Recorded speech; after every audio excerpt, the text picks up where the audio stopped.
আপনি দেখেন আজকে যারা আদর্শের লড়াইয়ে চারিত্রিক লড়াইয়ে পারে না তখন তারা ঠিক ওই ফিরে যায় হয় 47-এ নয় 52 নয় 71-এ। কেন আপনি এত উপরে ফিরে যাবেন? 71 পার হয়ে যায় 54 বছর আগে। 54 বছরের মানুষ তো এখানে আমরা অনেকে নেই। ওই কথা তুলে আনবেন, 52-র ওই কথা তুলে আনবেন, 47-এর ওই কথা তুলে আনবেন, কেন 24-এরটা আনতে পারেন না? কথার অর্থ যদি না বোঝার ভান করে থাকেন, এমন জোরে কানের নিচে এক থাপ্পড় দেব, আপনি সব বুঝবেন। না, আমি কিছু বুঝি না। এই যে আজকে আন্তর্জাতিক ভাবে দেশীয় ভাবে রাম আর বামরা সব বুঝে ফেলেছে। আগস্টের 5 তারিখের পরে দেশে যেভাবে ইসলামের গণজোয়ার আরম্ভ হয়েছে, ওদের সব খাওয়া শেষ, কারণ ওদের তো চরিত্রই নেই। ওরা এখন চরিত্রের কালেমা দেওয়ার জন্য কত রকমের কথা বানিয়ে বানিয়ে, কেন তোর 71 তোলা লাগবে কোন কারণে? আমি কি 71-এ জন্ম নিয়েছি? আমার 92-তে আমার জন্ম। তুই কথা তুললে 32 কি 24-এরটা তোল। কাবিল এই লোকটা হারামি ছিল, ওটা কবুল হয়নি, এজন্য যেই ভাইটা কবুল হয়েছে ওরে মেনে নিতে পারছে না। কি করবে? পারে না ওর সাথে। তখন বসে লাখ তোলার নাকা, তোরে আমি হত্যা করব। হাবিলও জবাব দিয়েছিল। আমরা আজ হাবিলের যারা আদম নবীর সন্তান হিসাবে হাবিলের মতো আমরা যারা আছি, আমার মনে হয় এখন যে অবস্থা চলছে হাবিলের মতো জবাব দেওয়া লাগবে। ক্বালা ইন্নামা ইয়াতাকাব্বালুল্লাহু মিনাল মুত্তাকিন। হে ভাই কাবিল, আপনার শক্তি আছে, সামর্থ্য আছে, কারণ আপনি আমার বয়সে বড়, আপনার প্রভাব প্রতিপত্তি আছে, আপনাকে আমি মেরে ফেলতে চান, ফেলেন। কিন্তু আল্লাহ এই পৃথিবীতে শুধু মুত্তাকিদের ইবাদত বন্দেগী কাজকর্ম কবুল করছে, করবে। ইয়াতাকাব্বালু এটা মোজারে, বর্তমান ভবিষ্যৎ, প্রেজেন্ট ফিউচার। আপনি যতই জোর করেন না কেন জীবনও আপনি আল্লাহর আস্থাভাজন প্রিয় ভাজন হতে পারবেন না। জোর করে কোনো কিছুই পৃথিবীতে আদায় হয় না, সাময়িক হয়, পরবর্তীতে ওর ক্ষতি হয় বেশি। 15.5 বছরে জোর করে কত কিছু করেছিল, একটাও টিকেছে? বলেন। 12,500 কোটি টাকা খরচ করে বানিয়েছিল মূর্তি সারা দেশে, একটাও আছে? একটাও আছে? কোষ্টিয়ার যেটা ছিল এত শক্ত ছিল, শয়তান ভাঙা যাচ্ছিল না, শেষে ভেগো নিয়ে এসে ভেঙেছে। পুরা মাটির ভেতর থেকে তুলে ওই গড়াই নদীতে ফেলে দিয়ে এখন ওই জায়গায় আল্লাহ লিখে দিয়েছে। আমার মনে হয় সরকারের উচিত, যেহেতু 92% আমরা মুসলমানের দেশে, এই 12,500 কোটি টাকা তো পানিতে চলে গেল। যেখানে যেখানে এরকম গোল চত্বর করা আছে, এই সব জায়গায় আমার আল্লাহু আকবার এই শব্দটা লিখে একটা পিলার লাগিয়ে দেওয়া দরকার। মানুষ চলতে ফিরতে যেন আল্লাহর নামটা উচ্চারণ করে। এ দাবি আপনারা করেন না? আমি এই ব্রাহ্মণবাড়িয়ায় কসবাতে একটা দেখেছি, আল্লাহর 99টা নাম দিয়ে পিলার বানিয়েছে। চারিদিকে মানুষ 4টা রাস্তার মোড় যাচ্ছে, অন্তত একবার হলেও আল্লাহু আকবার বলছে। আর আমরা 15.5 বছরে আল্লাহু আকবার না, ওইটা দেখেই মনে হয়তো বঙ্গ বল্টু, ও দেখেই মনে হয়তো আমি কই রে, ওই জিকির করলে সওয়াব হবে। একটা মরা মানুষের জন্য যা করা হয়েছে, কেউ যদি আল্লাহর এই পরিমাণ প্রশংসা করতো, আমার মনে হয় আরো খুশি হয়ে যেত। এজন্য আমাদের এখন উচিত হাবিলের পর্যায়ে থাকা, কাবিলের মতো মারডাঙ্গা না। বহু অত্যাচার, জুলুম, নির্যাতন সাতক্ষীরা সহ্য করেছে, সামনেও করবে, কিন্তু কোনোদিন কাবিলের মতো মায়ের মুখে আমরা হব না। এগুলোর জন্য আজ যারা উল্টাপাল্টা দোষ দিচ্ছেন আমাদের প্রতি, আমারে যদি এখন বলে যে এইটাও রাজাকার ছিল, শয়তান হাসবে না? বলবে এর বয়স হচ্ছে 33 বছর, এর বাবা ওই সময় কেবল হয়েছে।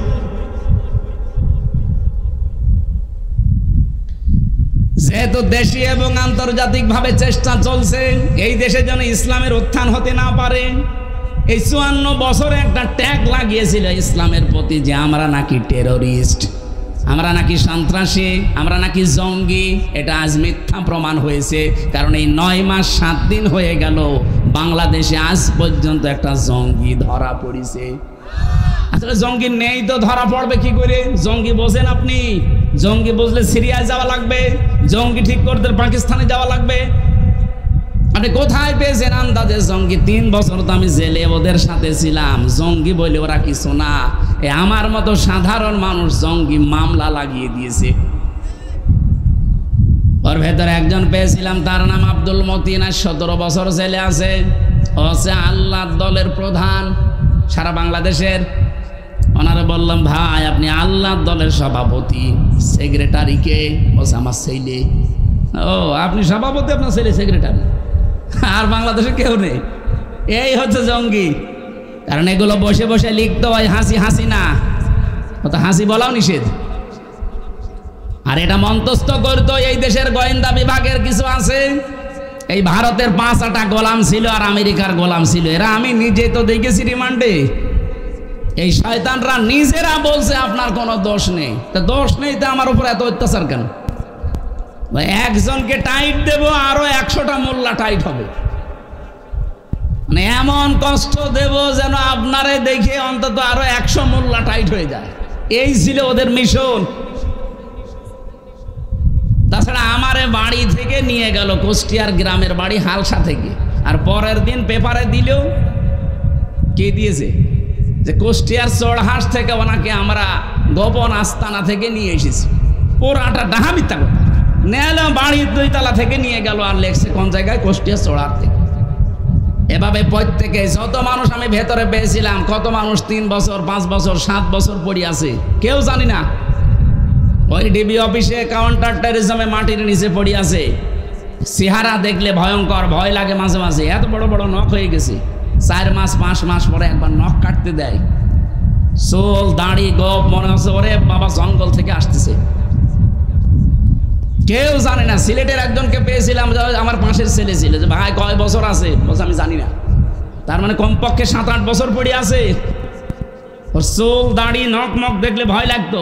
অথচ পাশের ছেলে তো খালি মাঝখানে একটা দেওয়াল, এই কোলে তো এই যে লোহার ব্যারিকেড দেওয়া। কথা বললে শুনতে পেতাম, মাঝে মাঝে সামনে নিয়ে আসতো, দেখা হতো। এই মাটির নিচে কোনো আওয়াজ নেই। দিন কখন হয় রাত কখন হয় জানতাম না। এই শয়তানরা এই কাজগুলো করে এই দেশটাকে আজ 54 বছর এই প্রতিবেশী নামে কলঙ্ক, এই পৃথিবীর নিকৃষ্ট জাতি এই মুশরিক হিন্দু, এই নরেন্দ্র মোদীর যারা আছে, এ সবগুলো মানুষ নামে কলঙ্ক, জানোয়ার এগুলো। এই জানোয়ারদের কারণে এই দেশে ইসলাম যেন উঠতে না পারে, সেই কাজ ওরা করেছিল। আগে ধরেছিল আলেমদের। বাংলাদেশে আলেমরা জঙ্গি আজ 9 মাস 7 দিনে একটাও ধরা পড়লো না। কারণ জঙ্গির নাটকও পাঠাইতো লিখে লিখে, আর এগুলো মন্তস্থ করতো ওদের দিয়ে। ওরাও পালিয়েছে, ও পালিয়েছে। এখন জঙ্গি পাবেন কোথায়? মসজিদগুলো একটার পর একটা ভাঙছে। আজ পর্যন্ত পৃথিবীর ইতিহাস আমরা পাইনি যে যত খারাপ হোক, যে আল্লাহর ঘর ভেঙে দিয়েছে। 1500 বছর আগে একবার ভাঙতে এসেছিল, নিচেই ভেঙে গেছে। আব্রাহা কাসফি মাকুল হয়ে গেছে। আর এই শয়তানরা কতগুলো, প্রায় 900 কতগুলো মসজিদ ভেঙেছে অলরেডি। আজকেও একটা ভেঙেছে। একটার পর একটা আল্লাহর ঘরগুলো ভাঙছে। আর পাকিস্তানে ওরা বলে জঙ্গি আছে, এই জন্য জঙ্গি ঘাঁটিতে বোমা মারলাম। তো জঙ্গি ঘাঁটিতে বোমা মারবি, তুই মসজিদ ভাঙলি কেন বলেন? মসজিদ ভেঙেছে, মাদ্রাসা ভেঙেছে, বাচ্চা মেরেছে, এর নাম জঙ্গি ঘাঁটিতে হামলা করা? পাকিস্তানও জবাব দিয়েছে ঠিক মতো, বনিয়ান ও মারসুস দিয়ে। বাপ না, দোলা ভাই না, শেষ পর্যন্ত সৌদি আরবকে কল দিয়ে হয়নি, আমেরিকারে ধরেছে যে তাড়াতাড়ি থামান। এরা তো একেবারে আল্লাহর নামে লেগেছে, আমাদের একেবারে নির্বংশ করে ছাড়বে। বাংলাদেশের দিকে এখন টার্গেটটা, কারণ পাকিস্তানের এই যুদ্ধটা থামিয়েছে একটা উদ্দেশ্য নিয়ে। এরা এই যুদ্ধটা থামিয়ে এখন টার্গেটটা এদিকে দিয়েছে। কিছু দালাল আর কিছু গুপ্তচরকে এরা অলরেডি রেডি করে জাতির ভেতরে এখন ফাটল ধরাতে চায়। এই মাহফুজ আলম একজন। আপনি বাস্তবতা বোঝেন না, ভেতরে খোঁজ খবর নিয়ে দেখেন, 2 দিন রিমান্ডে বাড়ি দেন, সব বলে দেবে। যেহেতু গভীর ষড়যন্ত্র চলছে, আমাদেরকে কাবিলের ভূমিকা পালন করলে হবে না, হাবিলেরটা ভূমিকা পালন করা লাগবে, নীরব। আরে ভাই, আপনারটা জীবনেও কবুল হবে না। আপনি যা আরম্ভ করেছেন, আজকে একজন আকিকার ছাগল, আমি আসার সময় দেখছিলাম না, আকিকার ছাগল কেনার জন্য বাজারে যাচ্ছে, 3-4 জন লোক তারে ধরে পিটিয়ে বসে চাঁদা দেওয়া লাগবে এখান থেকে। একটা কথা হলো, এটা কে ফেরেশতারা করছে নাকি? সে যারাই করছে। তা আপনি এইরকম কাজ করে জীবনেও এই দেশের মানুষের কাছে আপনি মন পাবেন? এই লোকটার জীবনের দিকে তাকিয়ে বলেন তো, জীবনে কোনোদিন চাঁদাবাজি করেছে কিনা বলেন? ও চুরি করেছে কিনা, ডাকাতি করেছে, জেনা করেছে? আর আপনার জীবনে কি? তা আপনার মানুষ যে কাছে টানবে, টানবে কি দিয়ে? আপনার তো চরিত্রই নেই। এই জন্য আহ্বান জানাচ্ছি, হাবিলের মতো চরিত্রবান হন, কোরবানি দেবেন, সঙ্গে সঙ্গে আগুনের ঝলক এসে পুড়িয়ে ফেলবে, কবুল হবে। আর কাবিলের মতো এরকম উদ্ধত্ত প্রকাশ করবেন, অহংকারী হবেন, উল্টা পাল্টা উপায় করবেন, 2 নাম্বারই, জীবনেও আপনি জনগণেরও মন পাবেন না, আল্লাহ তো পাবেনই না। আল্লাহ রাব্বুল আলামিন বলেন, কোরবানির এই ইতিহাসগুলো আপনার উম্মতদেরকে আপনি শোনাবেন, হাবিলের এই কথাগুলো, কারণ বছরে বছরে একবার করে আসে। যেহেতু আর 22 দিন আছে, আমাদের গুরুত্বপূর্ণ শিক্ষা দিতে আসতেছে। এই কোরবানির শিক্ষা যদি আপনি এবার না নিয়ে 22 দিন পরে যদি আপনি আবার ভুলে যান, এই দেশটা কিন্তু আর রাখতে পারবেন না। একবার একটু হাতছাড়া হয়ে 15.5 বছর চলে গেছে, এবার যদি হাতছাড়া হয়ে যায় 15.5 বছর না 32 বছর চলে যাবে। আশা করছি আপনারা বুঝেছেন, ইঙ্গিত দিয়েছি। আমরা সব এখন সব ভুলে একটু ধৈর্য ধারণ করে সামনের কিছুদিন আমরা চলা লাগবে। আন্তর্জাতিক ষড়যন্ত্রগুলো এখনো বন্ধ হয়নি, দেশীয় ষড়যন্ত্র চলছে। কোরবানি দেওয়ার মাধ্যমে আমরা আল্লাহর নৈকট্য অর্জন করতে চাই। আল্লাহ যেন তৌফিক দেন, আমিন। সূরা আরাফের 180 নম্বর আয়াতের প্রথম অংশে আছে, আল্লাহ পাক বলেন, দুনিয়াতে বহু সুন্দর সুন্দর নাম আমার আছে, যে নামে পারো আমি আল্লাহকে ডাকো, কিন্তু সাবধান, আমার নামকে এলহাদ করা যাবে না। এলহাদ মানে রদ বদল করে দেওয়া, পরিবর্তন করা, উল্টা পাল্টা করে ডাকে, কাটছাট করা।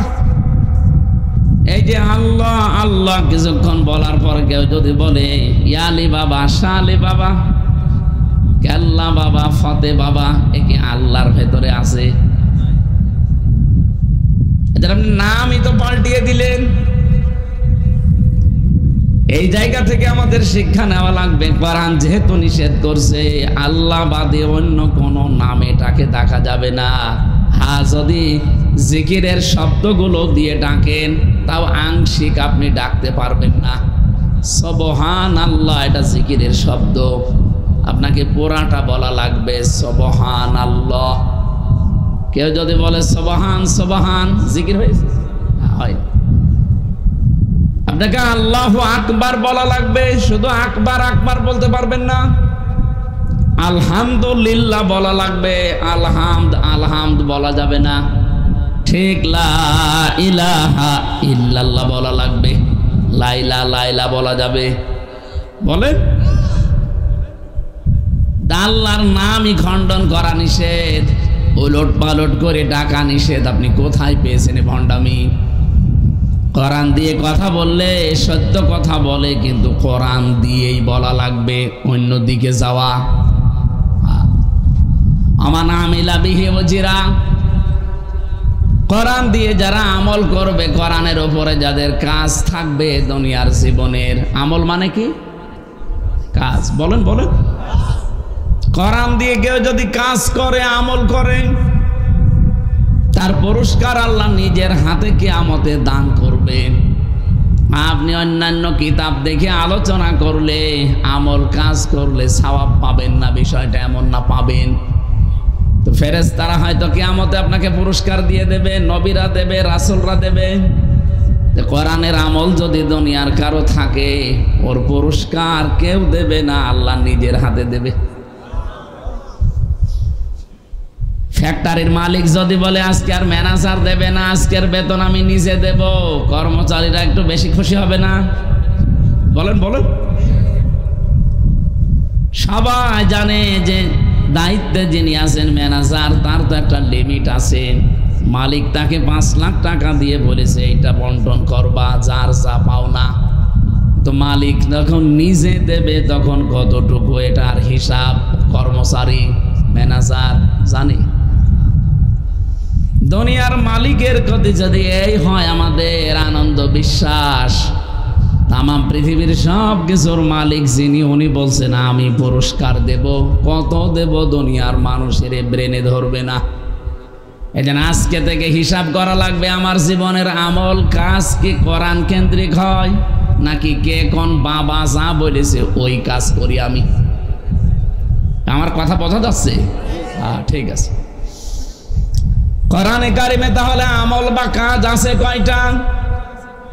পুরা কোরআনে আমি আমল বা কাজ পেয়েছি 500। কয়টা? এখানে আমার মনে হয় আলেম কয়েকজন বাদ দিয়ে বাকি যারা মুসলমান বসে আছি 5টাও বলতে পারবেন না। 500 দূরের কথা। আমাদের দেশে যে কাঙ্ক্ষিত মানের শান্তি আসবে আপনি পাবেন কোথায়? এই কোরআনে আল্লাহ 500টা আইন দিয়েছেন, আমল দিয়েছেন। এগুলো যখন ব্যক্তি থেকে একেবারে রাষ্ট্রীয় জীবন পর্যন্ত পুরাটা আপনি দেখতে পারবেন, তখন দেখবেন এই এলাকাটা, এই জনপদটা আল্লাহর মিনি জান্নাত হয়ে গেছে। কোরআনে কারীম জানিয়েছে, ওয়ালাউ আন্না আহলাল কুরা আমানু ওয়াত্তাকাউ লাফাতাহনা আলাইহিম বারাকাতিম মিনাস সামাই ওয়াল আরদ। সূরা আরাফের 96 নম্বর আয়াতে আছে, জনপদের লোকেরা, দেশের লোকেরা যদি আমি আল্লাহর প্রতি ঈমান আনে আর তাকওয়া অবলম্বন করে জীবন চালাতে আরম্ভ করে, তার মানে কোরআনে বর্ণিত কাজগুলো করার নাম তাকওয়া। তাকওয়ার যে সমস্ত ব্যাখ্যাগুলো আমরা পেয়েছি তার ভেতরে 3 নম্বরে হচ্ছে আল আমালু বিত তানজিল। তানজিল মানে কোরআন শরীফে কোরআনের নাম আল্লাহ উল্লেখ করেছেন 55টা, তার 4 নাম্বার নাম হচ্ছে তানজিল। আল কোরআন, আল কিতাব, আল ফুরকান, আজ জিকির, আত তানজিল, এভাবে 55টা আছে। একদম কোরআনের একটা নাম হচ্ছে তানজিল, যেটা নাজিল করা হয়েছে। সুতরাং এই পৃথিবীতে আপনি যদি কোরআনের আমল করেন তাহলে আপনার ভেতরে তাকওয়া যেটা, এটা পয়দা হবে। এই ভারত, বাংলাদেশ, পাকিস্তান, এই 3টা দেশে আমরা যতটুকু ঘুরেছি, আমার এই ছোট বয়সে তো কোনো জায়গায় আমার বাদ নেই। পীরা জায়গায় আমি এই 3টা দেশে গেছি। আমাদের এই এলাকাগুলো আমরা দেখি তাকওয়া শুধু পোশাকে আর শরীরে। হয়তো লম্বা জামা আছে, দাড়ি ভালো ভালো আছে, হাতে একটা তসবিহ আছে, এই হয়ে গেল তাকওয়া। না রে ভাই, এটা তাকওয়ার একটা পোশাক মাত্র। কিন্তু তাকওয়া থাকবে মানুষের অন্তরে। আর তাকওয়া হা হোনা নবীজি অন্তরের দিকে ইঙ্গিত দিয়েছেন। আজ যদি মানুষের কলবটা ভালো না হয়, অন্তরটা ভালো না হয়, ওর সুরাত সিরাত যত সুন্দর হোক, ওকে আপনি গোনা থেকে বাঁচাতে পারবেন না। এই যে সালমান এফ রহমান, বলেন তো এই লোকটার মাথা থেকে পা পর্যন্ত পুরাটা সাদা দেখতে মনে হয় কি? মাথার চুলও সাদা, পায়ের স্যান্ডেল পর্যন্ত সাদা, আর বাকি যা আছে সবই সাদা। এরপরেও লোকটা ৩৬,০০০ কোটি টাকা চুরি করেছে। 7টা ব্যাংক থেকে লোকটা ৩৬,০০০ কোটি। আমার মনে হয় মুরব্বীকে যদি আপনি গুনতে দেন, ও জীবন শেষ হয়ে যাবে, গোনা শেষ হবে না। আপনি কি যাই তাই মনে করেন 2-1 টাকা? ৩৬,০০০ কোটি। এত বড় দরবেশ, এত বড় সাদা মনের মানুষ যদি এরকম কাদা মার্কা কাজ করে, তাহলে যারা একেবারে কাদা, ওরা কি করেছে আপনি বলেন? এই যে গত পরশু দিন রিপোর্ট বেরিয়েছে, হাসিনার ছেলের শুধুমাত্র বিদেশে পড়তে 400 কোটি টাকা খরচ হয়েছে। সুবহানাল্লাহ। একটা মানুষের পড়তে যদি এত টাকা খরচ হয়, কি বিলাসিতায় ছিল আপনি বলেন তো? আপনি কি অন্য দিকে নিয়ে যাবেন না? বলেন, শেখ হাসিনার যে পরিবার, কি বাংলাদেশের ভেতরে শ্রেষ্ঠ ধনী? আমার বাবার মতোই।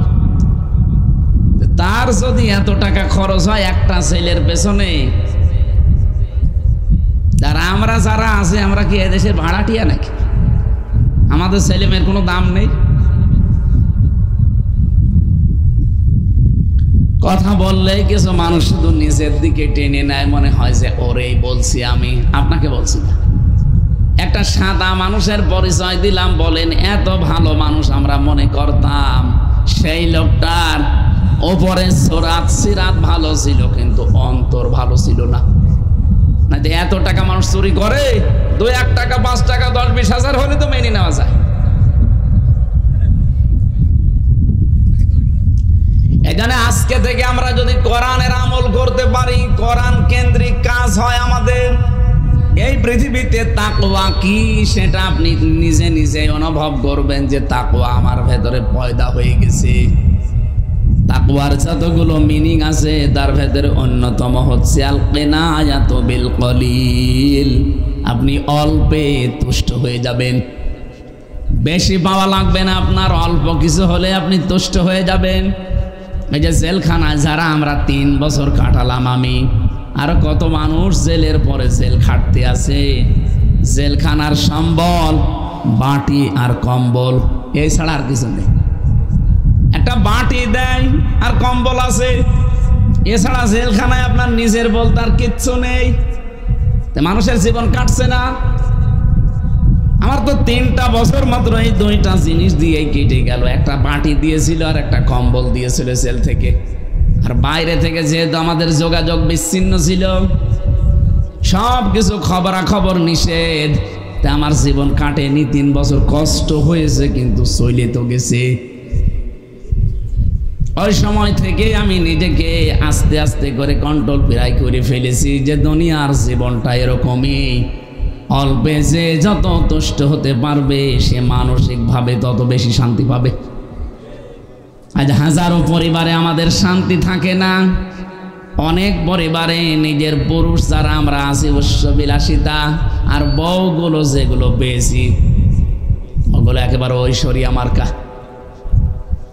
ওর স্বামীর ইনকাম প্রতি মাসে 15,000 টাকা, এমনও বউ আছে তার পেছনে খরচ করা লাগে প্রতি মাসে 14,000 টাকা।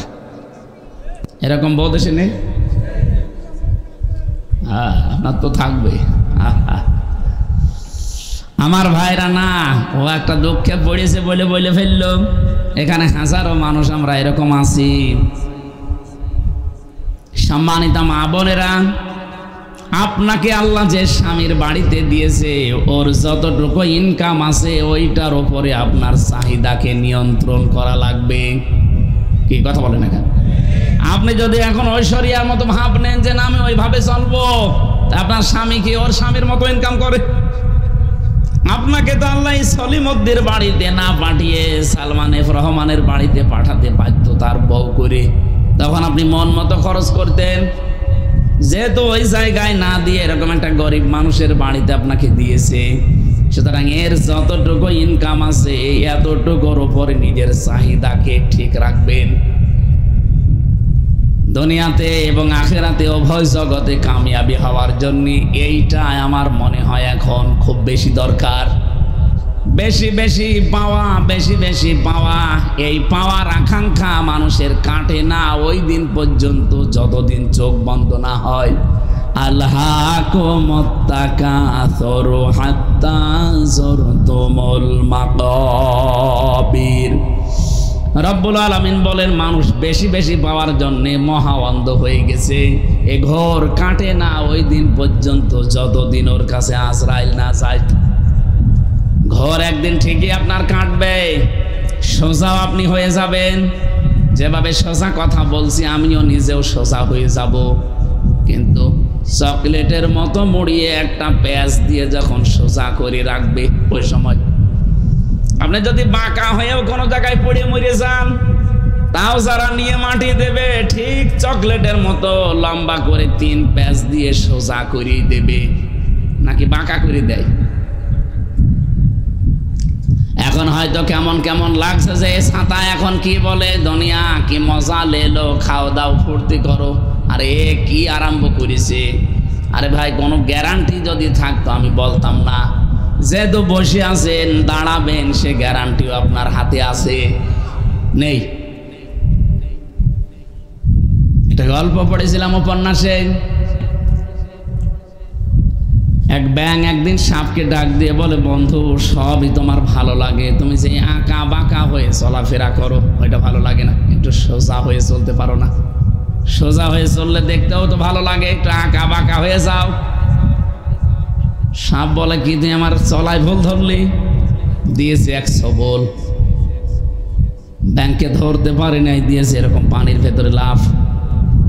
উপরে বসে আছে ফনা তুলে।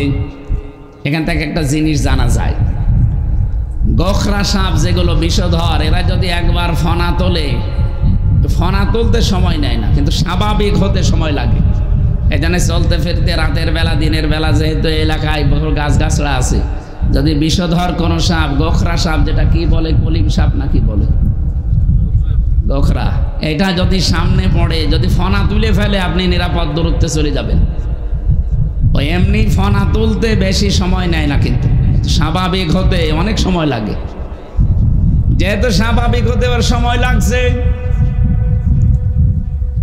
ওই রাস্তা দিয়ে যাচ্ছিল এক রাখাল, সারাদিন গরু চড়িয়েছে, ছাগল চড়িয়েছে, মেজাজ হট হয়ে আছে।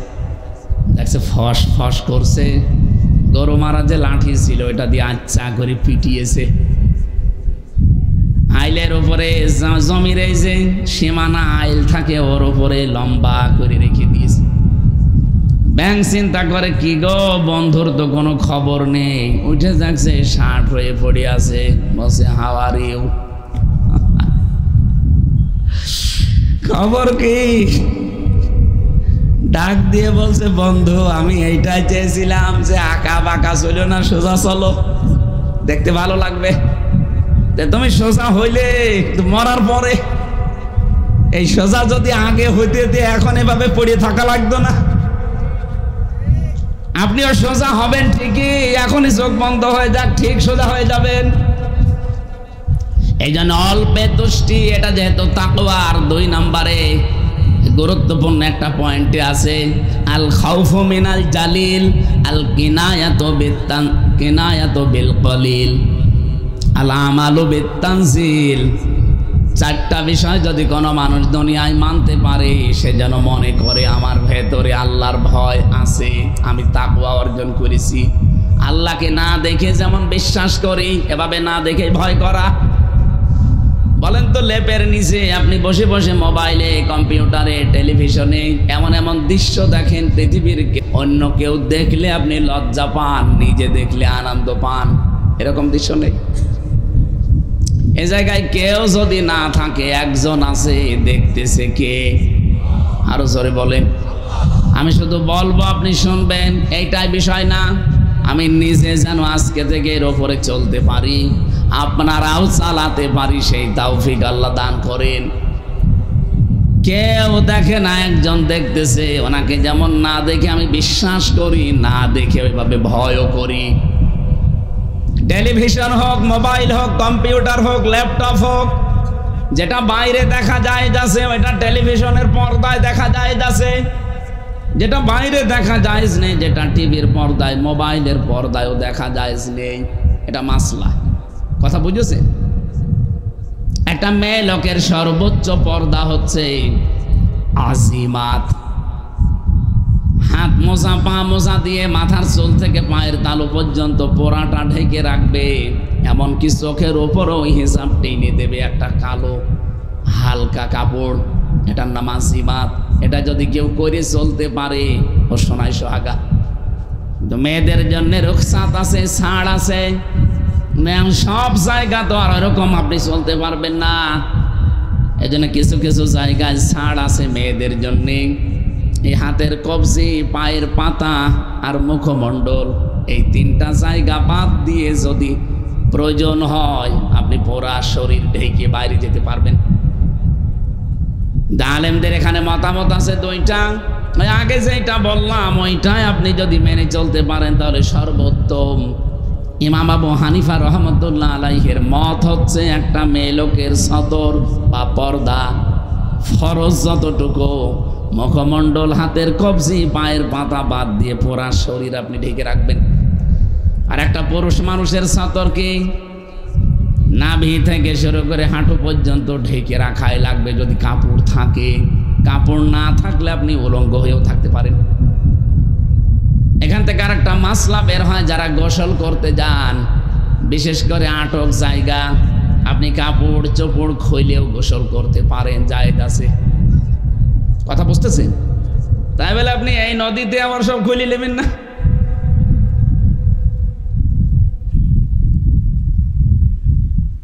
পোশাকের যে মাত্রাটা বললাম নারী পুরুষের, বাংলাদেশে বহু মানুষ আমরা দেখি, বউকে আমরা শাড়ি কিনে দেই, মেয়েকে শাড়ি কিনে দেই না, এটা দিয়ে পর্দা আদায় হয় না, নামাজও হয় না। কারণ নামাজ পড়তে গিয়ে যদি আপনার মাথা থেকে রুকু সেজদা দেওয়ার সময় শাড়ির আঁচল পড়ে যায়, চুল যদি বের হয়ে যায়, আপনার নামাজ ভেঙে যাবে, শেষ। এই জন্য এই মাসলাটা খেয়াল রাখবেন। আমার মনে হয় প্রতিটি মেয়ে লোকের সালোয়ার কামিজ এই পোশাকটাই অভ্যস্ত হওয়া দরকার। 350, 400, 500 টাকা হলে জিনিসও হয়ে যাবে, পর্দা আদায় হবে, নামাজও হবে, খরচও বাঁচবে।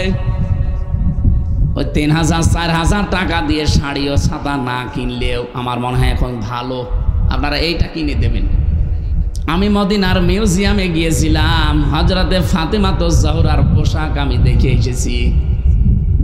ওটা ওনার পোশাক কিনা আমি জানি না, কিন্তু লেখা আছে হাজিহি লিবাসুন লিবাসাতুন ফাতিমাতুজ জোহরা রাদিয়াল্লাহু তাআলা আনহা। এটা ফাতেমাতুজ জোহরার পোশাক, এ পর্যন্ত হাতা দেওয়া আছে, পা পর্যন্ত লম্বা। মেয়েরা এরকম পোশাক বানায়, আমার মনে হয় পড়লে আপনার সব কিছুই ওকে থাকবে। হঠাৎ করে কোনো পুরুষের সামনে পড়ে গেলে আপনার ফরজ বিধান পর্দা লঙ্ঘন হবে না। আমার কথা বোঝা গেছে নাকি বলেন? আমার শাড়ির এই কালচারটা বাদ দিয়ে এই পোশাকটাই অভ্যস্ত হবেন মেয়েরা। আমি যে কথা বলতে চাচ্ছি, কোরআনের আমল করা, এটার নাম তাকওয়া। সুতরাং আজকে থেকে আপনি কাজ কারবার করলেই দেখবেন এটা কোরআন কেন্দ্রিক হয় কিনা। যদি দেখেন না কোরআনে নিয়ম নীতি নেই, দেখবেন কোরআনের ব্যাখ্যা হাদিস কোনো কিছু পাওয়া যায় কিনা। এখন যদি বলেন এত কিছু করতে হলে তোমার আলেম হওয়া লাগবে, কে বলেছে আপনাকে? ইসলামের মৌলিক কয়েকটা নীতি, খুব বেশি না। আপনি একাধারে প্রতিদিন আধা ঘন্টা করে সময় দিয়ে যদি 1-2 মাস একটু দেখেন, আপনি ইসলাম মানতে পারবেন। অন্তত ফরজ বিধানগুলো কারো কাছে জিজ্ঞাসা করা লাগবে না। হ্যাঁ, আপনি যদি একেবারে কোরআন বুঝে একেবারে সেই আল্লামা সাঈদীর মতো পড়তে চান, তাহলে তো 10-12 বছর সময় এমনি দেওয়া লাগবে। অখল না সাতক্ষীরা বাসে একটু খেয়াল করেন, আমি যে কথা বলতে চাই, আল্লাহর হাত থেকে যদি আমরা পুরস্কার নিতে চাই, আমল করা লাগবে বাবা যেটা দিয়েছে ওইটা, না কোরআনের। আমান হাকামা বিহি আদালা, যারা কোরআন দিয়ে বিচার করে তারা ন্যায় বিচার করতে পারে। 54 বছর বলেন তো কোরআনের বিচার একটাও হয়েছে? ন্যায় বিচার পাবেন কি করে? ন্যায় বিচার যে ছিল না এর প্রমাণ তো আমি নিজে। 3টা বছর ওরা বিনা কারণে আমাকে আটক করেছে এবং যত কষ্ট দিয়েছে আমার সহ্যের বাইরে চলে গেছে। 3 বছর একাধারে একটা ঘরের ভেতরে, তাও ফাঁসির কন্ডেম সেলের ভেতরে, যেখানে মার্ডার মামলার আসামিদের রাখা হয়। বড় বড় খনি সন্ত্রাসী যাদের কোনোদিন আর বের হওয়ার সম্ভাবনা নেই, তাদেরকে রেখে দেয়, অথচ আমারে রেখে দিয়েছে ওই জায়গায়। আরে ভাই, রেখে দিলি দে, অন্তত সোজা করতে দিবি না বাড়িতে? 3 বছর ওরা আমার বাড়ি থেকে আসে না আসে আমি জানতামই না। বের হয়ে শুনলাম আমার দাদা মরে গেছে, আমার নানি মারা গেছে, আমার এক চাচাতো ভাই মরে গেছে, কিছুই জানতাম না। কি কষ্ট পেয়েছিলাম 3 বছর। আপনি নিজের জায়গায় একটু দাঁড় করান তো, একটু খোলামেলা দিলেও তো হয়। জেলখানা তো বড় জায়গা। আমি যে গাজীপুরের কাশিমপুরে ছিলাম, ওটা প্রায় একটা গ্রামের মতো, এদিক ওদিকে মিলায় প্রায় 2.5 কিলো 3 কিলোমিটার। একটা গ্রাম এত বড় হয়? 4 জেল মিলে এত বড় বিশাল জায়গা। জেলে থাকলে অত কষ্ট হতো না, কিন্তু শয়তানরা রেখেছিল ফাঁসির কন্ডেম সেলের ভেতরে, আবার 24 ঘন্টা তালা লাগানো, সিসি ক্যামেরা দেওয়া, কেউ জানে আমার সাথে কথা না বলে। এমন দুইজনকে দায়িত্ব দিয়েছিল জেলার আর সুপার, দুইটাই মালায়ন, একটা সুব্রত বালা আর একটা দেবদুলাল। এর হাতে দেখতাম লাল সুতা বাঁধা আছে, দুইটা রয়ের এজেন্ট। এই জন্য আলেমদের প্রতি এত কষ্ট ওদের।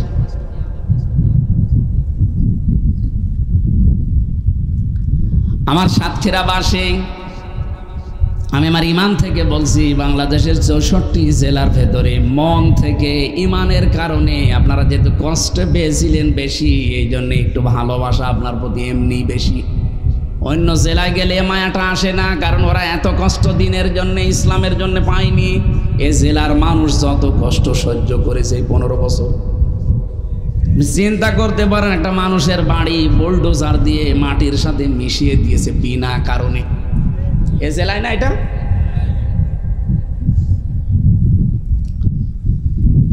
কোরআনের বিচার আমরা পেলাম না, 54 বছর চলে যাচ্ছে দেখতে দেখতে। এটা যে থাকলে কেমন লাগে। আমি মালয়েশিয়া কয়েকদিন আগে ছিলাম, ওখানেও কোরআনের বিচার ফুল নেই, কিন্তু যতটুকু ওরা অন্তত মেনে চলে অতটুকুই শান্তিতে আছে। সৌদি আরবে ছিলাম আমি, ওখানেও কোরআনের বিচার 100 ভাগ পাইনি, হয়তো 60 ভাগ আছে 100 ভাগের ভেতরে, তাই যে শান্তিতে ওরা থাকে। মালয়েশিয়া বিশ্ববিদ্যালয়ে গিয়েছিলাম, আন্তর্জাতিক বিশ্ববিদ্যালয় যেটা, ওখানে 120টা দেশের ছেলেমেয়েরা পড়াশোনা করে। অন্যান্য দেশের ছেলেরা আমারে বলছিল, হুজুর এই যে মোবাইলটা, এই মোবাইলের দাম প্রায় 80,000 টাকা, এখানে পড়ে আছে, শুধুমাত্র এর পাশ দিয়ে যদি বাংলাদেশ আর ভারতের লোক না যায়, এ কিয়ামত পর্যন্ত পড়ে থাকবে, কেউ নেবে না। কিন্তু বাংলাদেশের আর ভারতের লোক যদি এর পাশ দিয়ে যায়, গায়েব হয়ে যাবে। আমার মুখ থাকে ওখানে, কারণ আমার বাড়ি কোথায়। আমার কথায় আপনি আমারে বাস দিলেন, যে মোবাইলটা পড়ে আছে, বিশ্বের অন্য কোন দেশের লোক যদি পাশ দিয়ে হেঁটে যায়, 120টা দেশের মানুষ পড়ে ওখানে, এতগুলো দেশের ছেলে মেয়ে, কেউ নেবে না পড়ে থাকলে। কিন্তু আপনাদের দেশের লোক আর ভারতের কোন শয়তান যদি পাশ দিয়ে যায়, ও গায়েব করে ফেলবে। তারপর ও দেশে যদি চুরি করলে হাত কেটে দাও, এই আইনটা থাকতো, তে আমাদের 2 দেশের মানুষও নেওয়ার সাহস পেত না।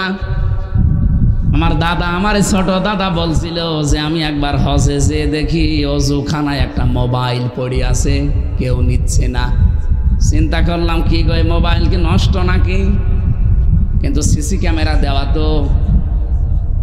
মনে মনে ভয়, যদি হাত দেয় আর ধরা পড়ে যায়, দেশে গেলে মানুষ বলবে হাজী সাহেব চোর, কারণ হাত কেটে দেবে। কি করি, কেউ তো নেয় না, সব চলে যায় আশপাশ দিয়ে। এদিক ওদিকে তাকিয়ে দেখলাম এখন আর কেউ ভেতরে নেই, আস্তে করে তুলে নিলাম। হারানো জিনিস ওই মসজিদে নববীর সামনে একটা ঘর আছে, ওখানে জমা দেয়, ওখানে জমা দিলাম। ওনারা জিজ্ঞাসা করলাম, ভাই এই মোবাইলটার দাম কেমন হবে? ওনার ভাষা দিয়ে আমার জিজ্ঞাসা করছে, ইয়া হাজিউল হুজ্জাত আয়না বিলাদুকা, হাজি দেশ কোথায়? যে তুমি বাংলাদেশ, বাংলাদেশ থেকে এসেছি। উনি ওনার ভাষা দিয়ে বলছে, হাজি যে মোবাইলটা পেয়েছেন, এই মোবাইলটা বাংলাদেশের টাকার মান অনুযায়ী 72,000 টাকা, তাও 16 সালে। এখন তো আরো বেড়ে গেছে, ওটা লাখ পার হয়ে যাবে। 72,000 টাকার মোবাইল ওই সময় পড়ে আছে, কেউ নিচ্ছে না। এদেশে থাকবে 72 পয়সা রেখে দেন তো থাকে কিনা? যে কথা তুলেছিলাম এইটাই বলার জন্যে, কোরআনের বিচার যদি আমরা সত্যি পেয়ে যেতাম এই দেশে, 72,000 টাকার মোবাইল না, 72 কোটি টাকা পড়ে থাকলেও কিয়ামত পর্যন্ত ওখানেই থাকতো। এরকম একটা বিষয় আল্লাহর নবী বানিয়েছিলেন সমাজ ব্যবস্থায় এই কোরআন দিয়ে, সেটা এখনো আছে আমাদের কাছে। কিন্তু আজ পর্যন্ত কোরআনের বিচার কি একটাও আমরা পাইনি। আরো 2-1টা যেগুলো আছে হালকা পাতলা, ওইগুলো তুলে দেওয়ার জন্য আন্তর্জাতিকভাবে কিছু ষড়যন্ত্র চলছে। এই যে নারী কমিশন যাদেরকে বসিয়েছে, আপনি কি মনে করছেন এদের পেছনে কেউ নেই? অনেক রাগে বয়াল আছে। আন্তর্জাতিকভাবে এরা চক্রান্ত করে আগস্টের 5 তারিখের পর থেকে চেষ্টা চালাচ্ছে। ওদের 318 পৃষ্ঠা পড়ার রিপোর্ট আমি পড়ে দেখেছি কয়দিনে। পড়াটা পড়ে দেখলাম কোরআনের 10টা আয়াতকে ওরা মানে না। কোরআনের একটা অক্ষর না মানলে যেখানে ঈমান থাকে না, কাফের হয়ে যায়। আর সেখানে 10টা আয়াত অলরেডি অস্বীকার করেছে। এই যে পারিবারিক জীবনে আমরা জমি জায়গা ভাগ করি, এক ছেলে যা পাবে 2 মেয়ে তাই পাবে, এই নিয়মটা কার? আরো জোরে বলেন। যদিও সাতক্ষীরায় অনেক এমন ভালো মানুষ আছে যারা এই নিয়ম মানে না। ছেলের নামে সব লিখে দেয় আর মেয়ের মাথায় হাত দিয়ে বলে মা তোর জন্য দোয়া করে দিলাম। এটা টাটকা নির্ভেজাল শয়তান। তুই দোয়া তো করবে, ওরে ফাঁকি দিলি কেন? 16 সালে আমার সাথে হজে গিয়েছিল ফরিদপুরের একজন। ও যাবার সময় আমারে গল্প করছে, আমার পাশে বিমানের সিট পড়েছে, বলছে হুজুর কাজ একটা করে এসেছি। কি? জমি জায়গা দোকানপাট যা ছিল সব ছেলের নামে লিখে দিয়েছি। আসার সময় 2টা মেয়ে ছিল, ওদের মাথায় হাত দিয়ে বললাম কাবা শরীফে যাচ্ছি, দোয়া করে দেব। আপনার হজ বাংলাদেশে যাওয়া দূরের কথা, জেদ্দার বিমানবন্দরও পার হবে না। আপনি কিসের দোয়া করতে এসেছেন এখানে? আপনার নিজের গোনায় তো মাফ হবে না। আপনি শরীক ফাঁকি দিয়েছেন। কান খাড়া করে শোনেন, কান সাতক্ষীরাবাসী যারা শরীক ফাঁকি দেন, বোনের জমি, ভাইয়ের জমি, মেয়ের জমি, জনগণের কোন সম্পদ যদি শরীক কেউ ফাঁকি দেন, 2টা সমস্যায় আপনি পড়বেন। 1 নম্বরে যেদিন শরীক ফাঁকি দিয়েছেন ওই দিন থেকে যতদিন বেঁচে আছেন যা ইবাদত বন্দেগী করবেন একটাও কবুল হবে না। এখানে যদি এরকম কেউ থাকেন যারা ভাইকে ফাঁকি দিয়ে জাল দলিল করে নিজের নামে লিখে নিয়েছেন, মনে হয় এসব নেই। হ্যাঁ, যদি এরকম কেউ থাকেন আজকে যে ওটা ফেরত দেবেন। অনেকে মনে করে বোনেরটা ফাঁকি দিলে মনে হয় সমস্যা নেই, কারণ আমার আপন বোন, আরো ডবল গুনাহ হবে। একদিকে আপনি শরীর ফাঁকি দিলেন আর একদিকে আত্মীয়তার সম্পর্ক সমস্যা করলেন। আমি কাউকে কিছু বলবো না, চোখ বন্ধ করে আসি। সত্যি করে বলেন তো বোনকে ফাঁকি দিয়েছেন যারা, একটু হাত তুলে দেখান, ওরা দেখুক। কেউ নেই। আমার মনে হয় এলাকায় ভাই কারি সাহেব আপনার ওয়াজ দিয়া ঠিক হয়নি, এত সব আল্লাহর ওলি বসে আছে। কিসের ওয়াজ দিয়েছেন আপনি? এখানে গান দেবেন?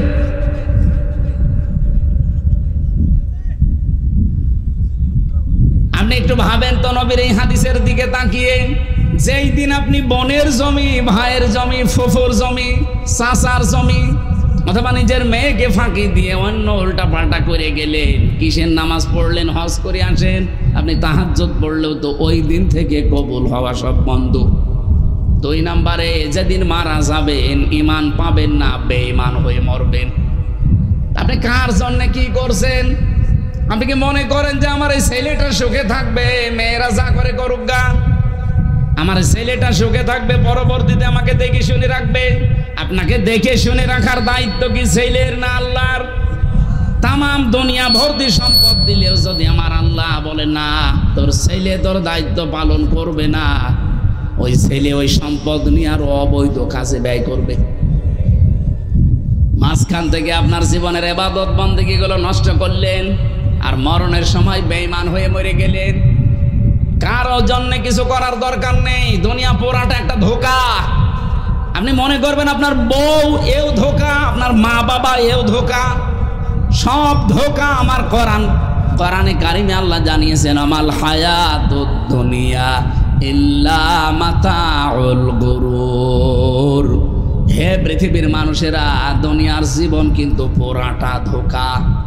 যত কিছুই মরিচিকার মতো মনে হোক না, এ আমারে ছাড়বে না। কে বলিস আপনাকে? আমি আমার নিজেরটা বলছি, আল্লাহর কসম। কোরআন আমার সামনে। এখন যদি আমি গপ করে পড়ে মরে যাই আর আপনি আমার ম্যাডামরা যদি খবর দেন যে হামজা পটল তুলেছে, হ্যাঁ ও কানবে, আমার ভালোবাসে, কানবে। 2-3 দিন হয়তো কান্নাকাটি করে খাবার দাবারও হালকা পাতলা বন্ধ করে দেবে। 7 দিন পরে দেখবেন স্বাভাবিক হয়ে গেছে। কি কথা বলছেন কেন? 7 দিন পরে স্বাভাবিক হওয়া শুধু না, 1 মাস যেতে যেতে দেখবেন আবার আনন্দ ফুর্তি আরম্ভ হয়ে গেছে দুনিয়ার মানুষের সাথে। খুব বেশি হলেও 3 মাস 10 দিনের ভেতর ওর বাবা এসে আমার বাবার কাছ থেকে বলে ওরে নিয়েও চলে যাবে, বলবে ও তো নেই, এখন মেয়ে রেখে করবো কি, ঠিক অন্য জায়গায় বিয়ে দিয়ে দেবে। আমার কবরের মাটি এখনো শোকায়নি, ও মাত্র 7 দিন বিয়ের বয়স। দেখবেন ওর বাবাকে নিজেই বলবে আব্বা হামজা তো আর কি ছিল, এখন যেটা পেয়েছে এটা 100 গুণ ভালো। এটা বলবে, 100 ভাগ বলবে। আমি এই যে ক্যামেরার সামনে নিয়ে বলছি, বলবে ও, শুধু আমারটাই বলবে, আপনাদেরটা বলবে না। ওই যে দাঁড়িয়ে আছে, একটু জিজ্ঞাসা করে আসেন তো, যান। এমনকি আপনি এখন মারা যান, আপনাকে যদি আমরা বলি যে ওই বউ যে খাটে থাকে, খাটের নিচে রেখে দেবো কবর দিয়ে, কোন বউ আছে রাজি হবে ওই বউটা নিয়ে আসেন? জীবনেও রাজি হবে? বলবো না, রাতের বেলা জিন আসবে। এই হচ্ছে দুনিয়া। এইটার জন্য আপনি কার জন্য কি করে যাচ্ছেন? আপনার আখেরাত নষ্ট করে। আমি আমার ইমান থেকে একটা বিষয় জেলখানায় থেকে বুঝেছি, নাইতো এর আগে আমি এটা শুনতাম কিন্তু বাস্তবতায় টের পেতাম না। এটা উপলব্ধি করেছি এই বিচ্ছিন্ন থাকার কারণে, যে দুনিয়া আসলে কেউ কারো না, সব স্বার্থের পেছনে আছে। আমি যার জন্য যা করে যাচ্ছি বলেন তো, কুষ্টিয়ায় আমার বাবার নাম রিয়াজউদ্দিন, আমার দাদার নাম জাহান আলী, তার বাবার নাম নমাজ আলী। এরপরে আমি আর চিনি না। 3 পুরুষের পরে আমার আর মনে নেই, আমি আর চিনিও না। এ মুরব্বিকে যদি জিজ্ঞাসা করা হয় আপনার বাবার নাম কি, বলেন তো, আপনার দাদার নাম, তার দাদার নাম জানে না। আমি তো তাও 3 পুরুষ বললাম, 2 পুরুষের পর আর মনে নেই, আর জানার দরকার নেই। সাদা শ্রেণী আমি করবো কি? এখন বলেন তো, এই যে নমাজ আলীর বাবা, যেটা খুব বেশি হলো 61 বছর আগে মরে গেছে লোকটা, মাত্র 61 বছর আগে লোকটা। আমি সেদিন হিসাব করলাম খাতা কলম দিয়ে, যে দেখি আমার দাদা, আমার দাদার বাবা, হিসাব করে দেখি আমার বাবা, দাদা আর তার বাবা, এই 3 পুরুষ মাত্র। হিসাব করে করে দেখলাম মাত্র 61 বছর আগে মরে গেছে লোকটা। আমার মনে মনে হচ্ছিল ওই নমাজ আলীর বাপ যদি এখন এসে বলে কুষ্টিয়ার এই 2 তলা বাড়ি আমার, এই ভিটা আমি বানিয়েছিলাম, এখন আমি থাকবো, আল্লাহর কসম ওই বুড়োকে আমি ঢুকতে দেব।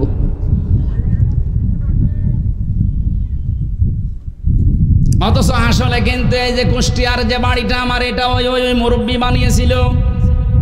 এ বিশাল এলাকাগুলো সেই তৈরি করেছিল। মাত্র 60-61 বছর পরে আসলে তারে যদি আমি ঢুকতে না দেই, আমারও 50 বছর পরে যখন আমি মরে যাব, যদি দুনিয়ায় আমি আসি, আল্লাহর কসম আমার বাড়িতে এখন যারা আছে তা আমারও ঢুকতে দেবে না। এইটার নাম দুনিয়া। সম্মানিতা মা বোনেরা, এটা সামনে রাখা লাগবে। তাহলে দুনিয়ার জীবনটা যদি আপনার কাছে সত্যিই মনে হয় যে এটা ধোঁকা, আপনি কাউকে ফাঁকি দিতে পারবেন না। যার যতটুকু হক আছে আপনি আরো দুনিয়ায় জীবিত থাকতে পঙ্খানো আদায় করে যাবেন। কোন স্বামী যদি, স্ত্রী যদি চায় যে আমার স্বামী আরো বেশি দিন বেঁচে থাক আমার সাথে, তার সম্মান বেড়ে যাক, তার সম্পদ আদি আল্লাহ যা দিয়েছে এটা আরো বাড়তে থাক, আল্লাহর নবী বলেন ওই স্ত্রী লোকের উচিত হবে স্বামীকে তাকিদ দেওয়া, পেছনে লেগে থাকা আঠার মতো, যে স্বামী যা করো করো কিন্তু রক্তের সম্পর্কগুলো ঠিক রাখো। যাদের সাথে তোমার রক্তের সম্পর্ক আছে, তোমার বোনের আছে, তোমার ভাইয়ের আছে, তোমার চাচার আছে, তোমার ফুফুর আছে, আমার বংশের আমার শ্বশুর শাশুড়ি যারা আছে এদের আছে, যাদেরই আছে এইগুলো একটু ঠিক রাখো, এদের হক অন্তত আদায় করো। আমরা যেভাবে চলি অন্তত ঠিক আছি।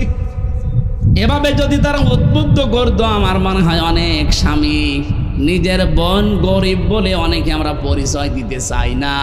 ধর্ম আত্মীয় সেই সাতক্ষীরায় প্রতি মাসে 3 বার করে যায়। নাকি আমি বেশি বলে ফেললাম? হচ্ছে না আমাদের। মেয়েরা যারা এসেছেন, আমি বারবার অনেক মেয়ে লোক বলে হ্যাঁ হুজুর শুধু আমাদের পেছনেই লাগে। আরে ভাই আপনার পেছনে না, আমি চাই আপনি বেঁচে যান। আপনি ধরা খাবেন, আপনার কারণে হাজারো স্বামী তার মা বাবাকে আলাদা করে দিচ্ছে শুধু আপনার এই ছোট মনের কারণে। এখানে আমি সহ যত স্বামী বসে আছে, আমি কোরআন মাথায় নিয়ে ওদেরকে বলাতে পারি, একটা স্বামীও মন থেকে বলবে না যে আমার মা বাবা আলাদা হয়ে যাক। আপনি জিজ্ঞাসা করেন কোনটারে জিজ্ঞাসা করবেন করেন, কিন্তু ওখানে যারা বসে আছে বোরকা পরিয়ে জিজ্ঞাসা করেন 100টার 80টা বা 90টা মহিলা বলবে যে না, আমি ওই বুড়ো বুড়ির সাথে থাকবো না। আপনি নিজের মা বাবা হলে এভাবে আলাদা করে দিতে পারতেন। হ্যাঁ, আছে কিছু ভালো আছে হালকা। কয়েকদিন আগে এক এসপি মারা গেছে নিজের গুলি দিয়ে আত্মহত্যা করে, আপনি তার জীবনটা পড়েন। এই বউ শাশুড়ির দ্বন্দ্বের কারণে লোকটা মানসিক যন্ত্রণা সহ্য করতে না পেরে একজন এসপি, চিন্তা করতে পারেন একটা জেলার সেকেন্ড কমান্ডে আছে সেই লোকটা, তার প্রতিদিনের উপায় অন্তত চোখ বন্ধ করে থাকলেও 20 লাখ। বিসিএস ক্যাডার কোথায় পৌঁছিয়ে তার জীবনটা অলরেডি কিছুদিন পরে সে এসপি হয়ে যেত, এরপরে ডিসি হইতো, এরপরে রাষ্ট্রের গুরুত্বপূর্ণ কোনো দেশের অন্তত রাষ্ট্রদূত হয়ে জীবনটা একেবারে জান্নাতের মতো কাটাতে পারতো। তো পারিবারিক জীবনে ওর বউ আর মা, এদের ভেতরে সাপে নেউলের মতো সম্পর্ক। শাশুড়ি যারা এসেছেন শুধু নামাজ পড়া, রোজা রাখা আর কালো বোরকা পরা ইবাদত না। অন্যের একটা মেয়ে এসেছে, মেয়েটাকে নিজের মেয়ের মতো দেখতে পারেন না? একটু ভাবা যায় না যে আমার মেয়ে যদি দোষ করতো আমি কি এভাবে বকাবকি করতাম না, শিখিয়ে দিতাম? ওইটা একটু মনে করে অন্তত চালিয়ে নেন। বৌমা যারা এসেছে এরা যদি মনে করতো এগুলো আমার মা বাবার মতোই, মা বাবা যদি আমার বেঁচে থাকতো তে আমার কাছে এইভাবেই থাকতো। আমি যতটুকু বুঝি ভাই, ইসলাম আর বাস্তবতা, আজ হাজার পরিবারে শুধু বউ আর শাশুড়ির ছোট মনের কারণে আমরা মানসিক রোগী হয়ে যাচ্ছি। এখানে এরকম রোগী আছেন? কার হাত তোলেন তো? একজন। ঠিক আছে, মা বোনদেরকে বলবো নামাজ যেভাবে গুরুত্ব দিয়ে পড়েন, রোজা সেভাবে গুরুত্ব দিয়ে রাখেন, পরিবারটা এইভাবে একটু গুরুত্ব দিয়ে রাখেন, দেখবেন পরিবারে আমার আল্লাহ একটা অনির্বচন সুখ দান করবেন। কোরআনের বিচার ব্যবস্থার কথা বলছিলাম, এটা নেই, এই জন্য আমরা আজ অবিচারে আছি। সত্যি যদি এটা আমরা আজ দেখতে পেতাম, কোরআনের বিচার থাকলে আপনি মিনি জান্নাতে বাস করতেন। এইটাই আমরা সামনে কায়েম করতে চাচ্ছি, কিন্তু ষড়যন্ত্র যেহেতু হচ্ছে আমাদের এই জন্য ঐক্যবদ্ধ থাকা লাগবে। আরে ভাই, কোন আদর্শ মানেন, কোন দল করেন, শব্দ দেখলেন 54 বছরে কি পেয়েছেন আপনি? আপনার বাবা কি পেয়েছে?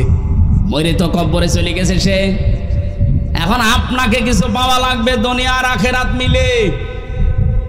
আপনার কপালে যেটা লেখা আছে এটা তো মাস্ট বি আপনি পাবেনই, তার চাইতে বেশিও পাবেন না, কম পাবেন না। মাঝখান থেকে আপনার আখেরাতটা নষ্ট করেন না, তৈরি করে যান। কোরআনে নামাজের কথা যেহেতু 82 বার আছে, রোজার কথা 1 বার আছে, যাকাতের কথা 82 বার আছে, হজের কথা 1 বার আছে, আর কোরআন দিয়েই পরিবার সমাজ রাষ্ট্র চালানো লাগবে, এটা আছে 918 জায়গায়। কোরআনে কারিমে কোরবানির কথা আছে কয়বার? বলেন বলেন। মাত্র 1 বার আল্লাহ দিয়েছেন, অলিকুল্লি উম্মাতিন জাআলনা মানসাকান। এ পৃথিবীতে যত উম্মত আমি পাঠিয়েছি আদম নবী থেকে, প্রত্যেকটা নবীর উম্মতের প্রতি একটা বিধান ছিল, তার নাম কোরবানি। তার নাম কি? আমাদের মাত্র আর 3 সপ্তাহ বাকি আছে। এজন্য অনেকে যারা কোরবানি কিনছেন, কিনবেন, এটা কিন্তু সেই আদম নবী থেকে আরম্ভ হয়েছে, কিয়ামত পর্যন্ত বিধানটা চলবে। কোরবান শব্দের শাব্দিক অর্থ নিকটবর্তী হওয়া, নৈকট্য অর্জন করা। আর একটা অর্থ আছে আল্লাহর বিধান। জিলহজ মাসের 10, 11, 12 এই 3 দিনে পশু জবাইয়ের মাধ্যমে আল্লাহর সন্তুষ্টি অর্জন করার জন্য যে কাজ করা হয় এর নাম কোরবানি। কিন্তু কোরবানির বিধানটা শুধু আমাদের প্রতি এরকম, এর আগে যারা দুনিয়া থেকে বিদায় নিয়েছে তাদের ওপর এরকম ছিল না। হযরতে আদম আলাইহিস সালামের কাহিনীটা আল্লাহ আমাদেরকে শুনিয়েছেন আজকের তেলাওয়াতকৃত আয়াত, সূরা মাইদার 27 নম্বর আয়াত, ওয়াতলু আলাইহিম নাবা আবনাই আদাম বিল হক। হে নবী, আপনার উম্মতদেরকে আদম নবীর কাহিনীটা একটু ভালো করে শোনান। আদম নবীর ওই সন্তানদের যে কাহিনীটা, ঈদ করবা কুরবানান, যখন তারা ছিল, তাদের শরীয়তের নিয়ম ছিল এরকম চাটিয়াল ময়দানে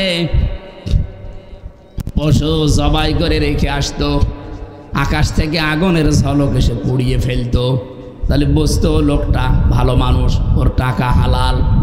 আর যেটা জবাই পড়ে থাকতো, আগুনের ঝলক এসে পড়িয়ে দিত না, এলাকার মানুষ বুঝতো যে এ 2 নাম্বার, এর টাকাও 2 নাম্বার। আর আমার মনে হয় মাঝে মাঝে আয়াতটা পড়লে এই শরীয়ত যদি এখন আমাদের দেশে থাকতো, কত হাসি যে ধরা হতো। ঠিক মানে এখানে আমরা 1000-এর ভেতরে 990 জন ধরা খাতাম। কথা বলে না কেন? দেখতে তো ভালোই মনে হচ্ছে, অর্থ সম্পদ উপায় ঠিক নেই, এমনকি নিজে পবিত্র না, নিজেও অপবিত্র হয়ে আছে, হারাম মাল ভেতরে ঢুকিয়ে নিজের শরীর মন সব অপবিত্র করে আছে। অপবিত্র সম্পদ দিয়ে জবাই করবে কোরবানি, ওটা জীবন ও আকাশ থেকে আসবে না। এই 2 ভাইয়ের ভেতরে এই কোরবানির নিয়মটা ছিল তাদের। একজন যখন রেখে এসেছে কবুল হয়েছে, আর একজন একটা হয়নি। আল্লাহ পাক বলেন তখনই আর একটা যে আছে ভাই, যারটা হয়নি, এই লোকটা তেড়িয়ে এসেছে। ফাতাকাব্বালা মিন আহাদিহিমা ওয়া লাম ইয়াতাকাব্বাল মিনাল আখার ক্বালা লা আকতুলান্নাকা লামে তাকিদ নুনে সাকিলা। এই কাবিল নামে ভাইটা হাবিলকে ডাক দিয়ে বলেছে, তোরটা কবুল হইল কেন বল, তোরে আমি বাঁচতে দেব না, মেরে ফেলবো। মনে হচ্ছে 1500 বছর পর নবীজির উপরে আয়াতটা নাজিল হওয়ার 1500 বছর পর এখন বাংলাদেশে ঠিক ওই অবস্থায় চলছে। এই দেশে যারা আজ ভালো মানুষ, যাদের কর্মজীবন পবিত্র, যারা মেরে খায় না, চাঁদাবাজি করে না, দালালি করে না, যারা গুপ্তচর না, যারা অবৈধ ইনকাম করে না, ঠিকভাবে চলছে, যাদের দেখে মানুষ ঠিক তাদের দিকে ঝুঁকতেছে। কিন্তু অনেক মানুষ আছে তাদের আর সহ্যই করতে পারছে না, কি করব, পেরিয়ে দেওয়া যায় না, ওরে মেরে ফেলবো। বিভিন্ন রকমের বদনাম দিচ্ছে তাদের উপরে। আমি কি বেশি বললাম না? ঠিক আছে, 100% ঠিক আছে।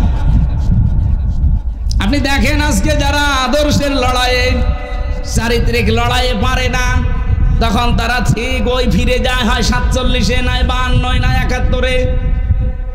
কেন আপনি এত উপরে ফিরে যাবেন? 71 পার হয়ে যায় 54 বছর আগে। 54 বছরের মানুষ তো এখানে আমরা অনেকে নেই।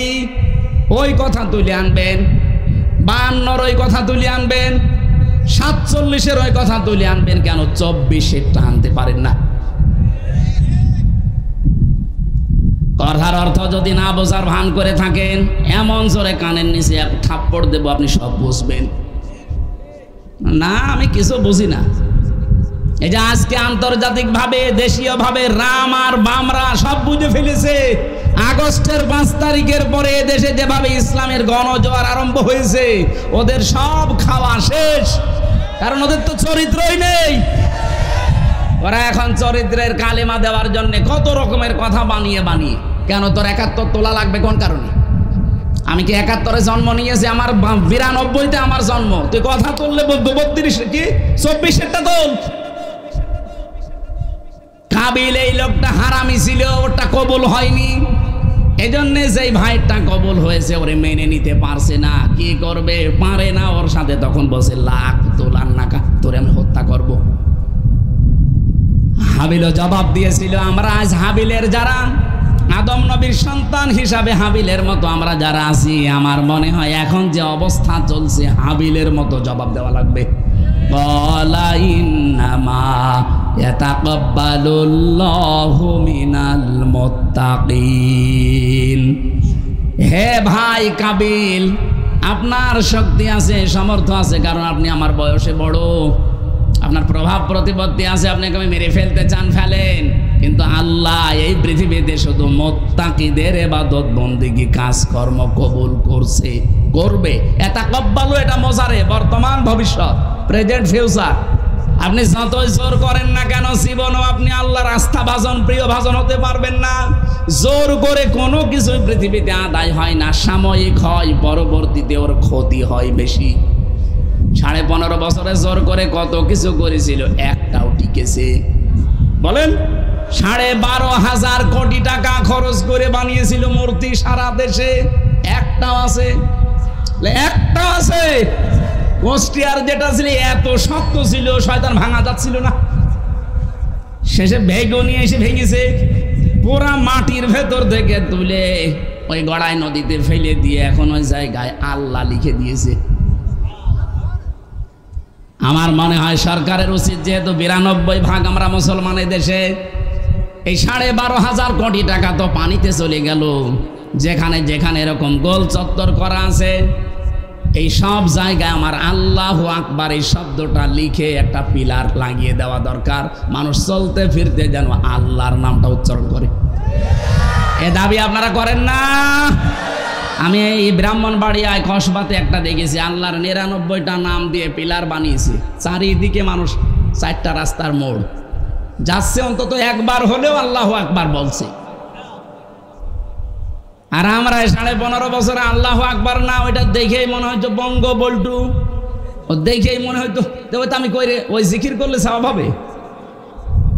একটা মরা মানুষের জন্য যা করা হয়েছে, কেউ যদি আল্লাহর এই পরিমাণ প্রশংসা করতো আমার মনে হয় আরো খুশি হয়ে যেত।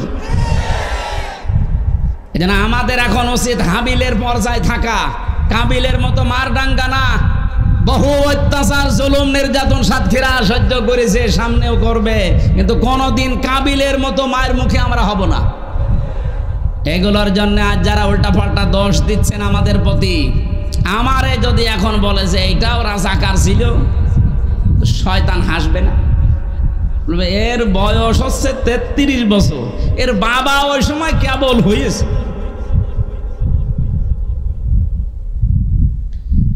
যেহেতু দেশীয় এবং আন্তর্জাতিকভাবে চেষ্টা চলছে এই দেশে যেন ইসলামের উত্থান হতে না পারে, এই 54 বছরে একটা ট্যাগ লাগিয়েছিল ইসলামের প্রতি যে আমরা নাকি টেররিস্ট, আমরা নাকি সন্ত্রাসী, আমরা নাকি জঙ্গি।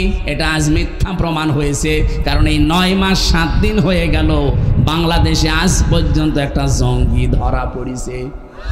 আসলে জঙ্গি নেই তো ধরা পড়বে কি করে? জঙ্গি বোঝেন আপনি? জঙ্গি বুঝলে সিরিয়ায় যাওয়া লাগবে, জঙ্গি ঠিক করতে পাকিস্তানে যাওয়া লাগবে। আপনি কোথায় পেয়েছেন আন্দাজে জঙ্গি? 3 বছর তো আমি জেলে ওদের সাথে ছিলাম, জঙ্গি বলে ওরা কিছু না। আমার মতো সাধারণ মানুষ জঙ্গি মামলা লাগিয়ে দিয়েছে। ওর ভেতরে একজন পেয়েছিলাম, তার নাম আব্দুল মতিন, 17 বছর জেলে আছে। ও হচ্ছে আল্লাহর দলের প্রধান সারা বাংলাদেশের। ওনারে বললাম, ভাই আপনি আল্লাহর দলের সভাপতি, সেক্রেটারি কে? বলছে আমার ছেলে। ও আপনি সভাপতি, আপনার ছেলে সেক্রেটারি, আর বাংলাদেশে কেউ নেই। এই হচ্ছে জঙ্গি। কারণ এগুলো বসে বসে লিখতে হয়, হাসি হাসি না, তো হাসি বলাও নিষেধ। আর এটা মন্তস্থ করতো এই দেশের গোয়েন্দা বিভাগের কিছু আছে।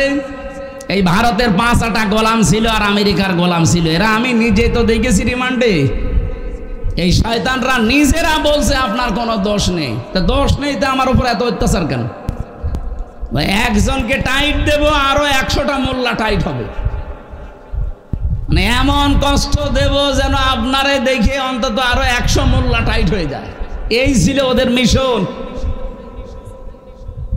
তাছাড়া আমারে বাড়ি থেকে নিয়ে গেল, কুষ্টিয়ার গ্রামের বাড়ি হালসা থেকে, আর পরের দিন পেপারে দিলেও কে দিয়েছে যে কুষ্টিয়ার চড়হাঁস থেকে ওনাকে আমরা গোপন আস্তানা থেকে নিয়ে এসেছি।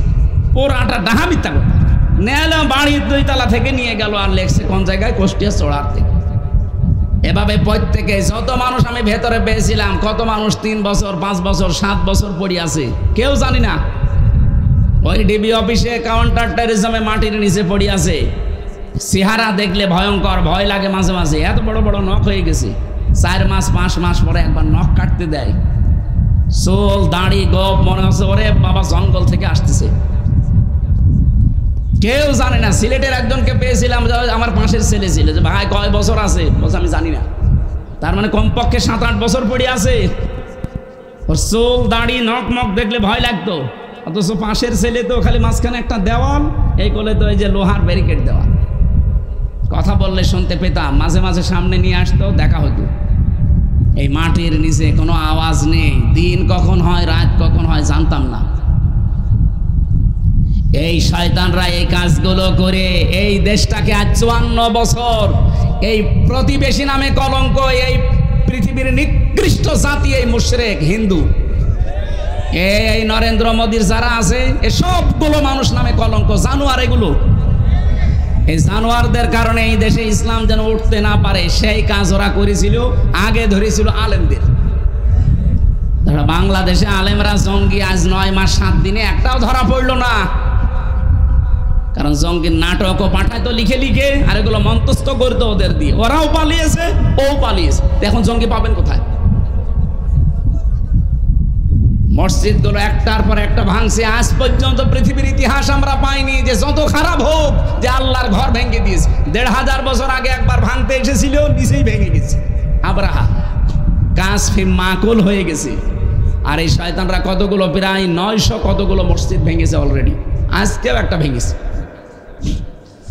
একটার পরে একটা আল্লাহর ঘরগুলো ভাঙছে। আর পাকিস্তানে ওরা বলে জঙ্গি আছে, এই জন্য জঙ্গি ঘাঁটিতে বোমা মারলাম। তো জঙ্গি ঘাঁটিতে বোমা মারবে, তুই মসজিদ ভাঙলি কেন বলেন? মসজিদ ভেঙেছে, মাদ্রাসা ভেঙেছে, বাচ্চা মেরেছে, এর নাম জঙ্গি ঘাঁটিতে হামলা করা? পাকিস্তানও জবাব দিয়েছে ঠিক মতো, বুনিয়ান ও মারসুস দিয়ে। বাপ না, দোলা ভাই না, শেষ পর্যন্ত সৌদি আরবকে কল দিয়ে হয়নি, আমেরিকারে ধরেছে যে তাড়াতাড়ি থামান, এরা তো একেবারে আল্লাহর নামে লেগেছে, আমাদের একেবারে নির্বংশ করে ছাড়বে। বাংলাদেশের দিকে এখন টার্গেটটা, কারণ পাকিস্তানের এই যুদ্ধটা থামিয়েছে একটা উদ্দেশ্য নিয়ে। এরা এই যুদ্ধটা থামিয়ে এখন টার্গেটটা এদিকে দিয়েছে। কিছু দালাল আর কিছু গুপ্তচরকে এরা অলরেডি রেডি করে জাতির ভেতরে এখন ফাটল ধরাতে চায়। এই মাহফুজ আলম একজন। আপনি বাস্তবতা বোঝেন না, ভেতরে খোঁজ খবর নিয়ে দেখেন, 2 দিন রিমান্ডে বাড়ি দেন, সব বলে দেবে। যেহেতু গভীর ষড়যন্ত্র চলছে, আমাদেরকে কাবিলের ভূমিকা পালন করলে হবে না, হাবিলেরটা ভূমিকা পালন করা লাগবে, নীরব। আরে ভাই, আপনারটা জীবনেও কবুল হবে না, আপনি যা আরম্ভ করেছেন। আজকে একজন আকিকার ছাগল, আমি আসার সময় দেখছিলাম না, আকিকার ছাগল কেনার জন্য বাজারে যাচ্ছে, 3-4 জন লোক তারে ধরে পিটিয়ে বসে, চাঁদা দেওয়া লাগবে এখান থেকে। একটা কথা হলো, এটা কে ফেরেশতারা করছে নাকি? সে যারাই করছে। তা আপনি এইরকম কাজ করে জীবনেও এই দেশের মানুষের কাছে আপনি মন পাবেন? এই লোকটার জীবনের দিকে তাকিয়ে বলেন তো, জীবনে কোনোদিন চাঁদাবাজি করেছে কিনা বলেন? ও চুরি করেছে কিনা, ডাকাতি করেছে, জেনা করেছে? আর আপনার জীবনে কি? তা আপনার মানুষ যে কাছে টানবে, টানবে কি দিয়ে? আপনার তো চরিত্রই নেই। এই জন্য আহ্বান জানাচ্ছি, হাবিলের মতো চরিত্রবান হন, কোরবানি দেবেন, সঙ্গে সঙ্গে আগুনের ঝলক এসে পুড়িয়ে ফেলবে, কবুল হবে। আর কাবিলের মতো এরকম উদ্যত্ত প্রকাশ করবেন, অহংকারী হবেন, উল্টা পাল্টা উপায় করবেন, 2 নাম্বারই, জীবনেও আপনি জনগণেরও মন পাবেন না, আল্লাহ তো পাবেনই না। আল্লাহ রাব্বুল আলামিন বলেন, কোরবানির এই ইতিহাসগুলো আপনার উম্মতদেরকে আপনি শোনাবেন, হাবিলের এই কথাগুলো, কারণ বছরে বছরে একবার করে আসে। যেহেতু আর 22 দিন আছে, আমাদের গুরুত্বপূর্ণ শিক্ষা দিতে আসতেছে। এই কোরবানির শিক্ষা যদি আপনি এবার না নিয়ে 22 দিন পরে যদি আপনি আবার ভুলে যান, এই দেশটা কিন্তু আর রাখতে পারবেন না। একবার একটু হাতছাড়া হয়ে 15.5 বছর চলে গেছে, এবার যদি হাতছাড়া হয়ে যায় 15.5 বছর না 32 বছর চলে যাবে। আশা করছি আপনারা বুঝেছেন, ইঙ্গিত দিয়েছি আমরা সব। এখন সব ভুলে একটু ধৈর্য ধারণ করে সামনের কিছুদিন আমরা চলা লাগবে। আন্তর্জাতিক ষড়যন্ত্রগুলো এখনো বন্ধ হয়নি, দেশীয় ষড়যন্ত্র চলছে। কোরবানি দেওয়ার মাধ্যমে আমরা আল্লাহর নৈকট্য অর্জন করতে চাই। আল্লাহ যেন তৌফিক দেন, আমিন। আপনারা আর 5-7 মিনিট পরে আজান হবে, এরপরে ওনাদের কারি সাহেবরা আসবে। আমরা মোনাজাতের মাধ্যমে শেষ করছি। এই যে গাড়ি আছে না, মেয়েদের আমি বই লিখেছিলাম মেয়েদের জীবন নিয়ে, কারাগারে বসে বসে, ওটা নিয়ে যেয়ে পড়াবেন, কাজে লাগবে। আল্লাহুম্মা আমিন। মাগরিবের পরে কারি সাহেবরা আসবে, আন্তর্জাতিক কারিরা আসবে, তেলাওয়াত করবে, আপনারা একটু শুনবেন এসা পর্যন্ত ইনশাল্লাহ। লা ইলাহা ইল্লা আনতা সুবহানাক ইন্নী কুনতু মিনাজ জালিমিন। এই মোনাজাত বসে করেন, মোনাজাত একটু বসে করেন, মাথা নিচু করেন, মাথা নিচু করেন, চক্ষু বন্ধ করেন। রব্বানা আতিনা ফিদ দুনিয়া হাসানা ওয়া ফিল আখিরাতি হাসানা ওয়া কিনা আযাবান নার ওয়াদখিলনাল জান্নাতা মা'আল আবরার ইয়া আজিজ ইয়া গফফার ইয়া রাব্বাল আলামিন। রব্বুল আলামিন, সারা জীবন অপরাধ করে জীবনটা নষ্ট করে ফেলেছি, এমন কোনো পাপ নেই যা আমাদের জীবনে নেই। এগুলো যদি আমাদের শরীরে লেখা থাকতো, মানুষ আমাদেরকে কুকুরের মতো ঘৃণা করে তাড়িয়ে দিত।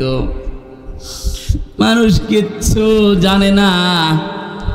তোমার সাত্তার নামের ওসিলায় যেভাবে পাপগুলো গোপন রেখেছো, কিয়ামতে কোটি কোটি মানুষের সামনে ওপেন করে দিও না, এই নামের ওসিলায় তুমি গোপন করে দিও আল্লাহ। মন থেকে আজকে সবাই আমরা মিলে তওবা করছি, জেনে শুনে সামনে আমরা কোনো অপরাধে পা দেব না। আল্লাহ ওইরকম একটা মন আমাদেরকে তুমি তৈরি করে দাও।